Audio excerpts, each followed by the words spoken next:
و آخرین مسئله ای که امروز برای شما بیان میکنیم مسئله ثابت شدن ماه شریف رمضان، یعنی که چگونه در آمدن ماه رمضان چگونه اثبات کرده می شود.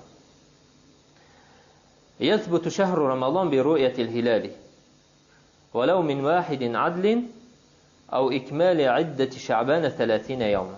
ثابت می شود فرارسیدن ماه شریف رمضان با دیدن هلال ماه شریف رمضان، ماه نو. اگر که ماه نو دیده بشود، با دیدن ماه نو، با دیدن هلال فرارسیدن ماه رمضان ثابت می شود.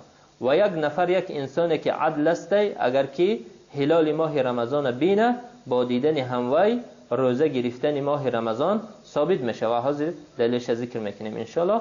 یا اینکه چی، اگر که ماه دیده نشود، ماه شعبان چی 30 روز حساب کرده می شود و بعدش ماه رمضان شروع می شود.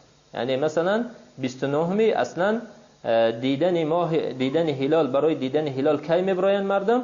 آخران، یعنی 29 روز بیگه 29 ماه شعبان مردم ها چی کار میکنن؟ برای دیدن هلال رمضان بیرون می برایند. اگر که هلال دیدن، پگاهش چی می شود؟ ماه رمضان شروع می شود و روزه می گیرند. اگر که روز 29 هلال ندیدن یا که آسمان ابر بود، در این حالت شعبان 30 روز پره میکنن و بعدش ماه شریف رمضان شروع میکنن.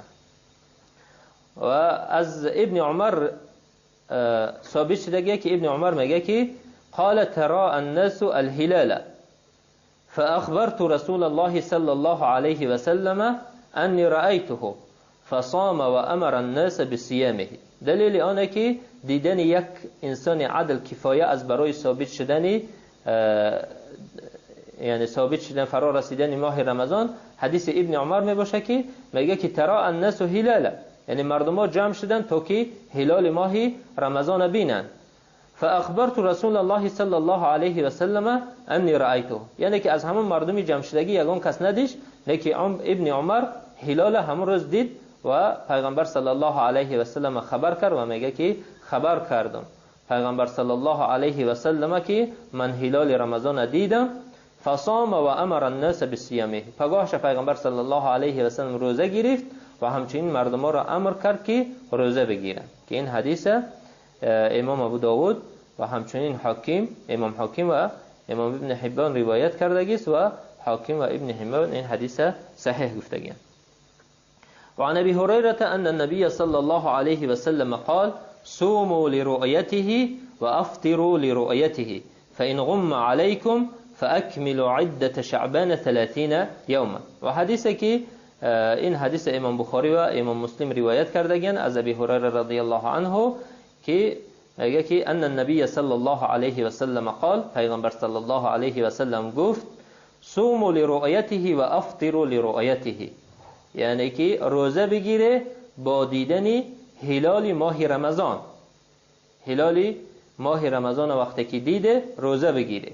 و افطروا لرؤيته، و همچنین وقتی که ماه شریف رمضان به آخر میرسه و هلال ماه شوال دیده، افطروا، افطار کنه، رمضان با همین به آخر میرسه.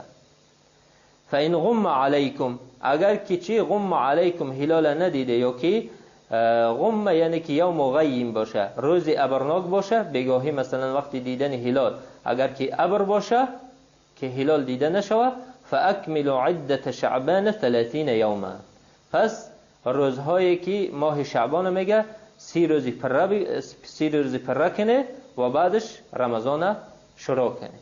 یعنی چون که گفتیم که اصلا دیدن هلال روز 29 میشوه، اگر که هلال دیده نشد پس یک روز دیگر از شعبان زیاد کرده میشه، یعنی که ماه شعبان 30 روز پره کرده میشوه و بعدش رمضان شروع کرده میشوه. که این حدیث گفتیم امام بخاری و مسلم روایت کرده و امام ترمذی گفتگی است که والعمل على هذا عند اکثر اهل العلم، که عمل با همین میباشه در نزد اکثریت اهل علم. در مسئله چی؟ قالوا تقبل شهادة رجل واحد فی الصيام، عمل در همینه که شهادت یک مرد برای ثابت شدن ماه شریف رمضان، برای ثابت شدن فرارسیش قبول کرده میشه. شهادتش درباره دیدن هلال، و به همین قدر کفایه میکنیم و در صحبت دیگرمون درباره ارکان صیام، رکنهای صیام صحبت میکنیم ان شاء الله. سبحانك اللهم وبحمدك اشهد ان لا اله الا انت استغفرك واتوب اليك وصلى اللهم على نبينا محمد وعلى آله وأصحابه أجمعين.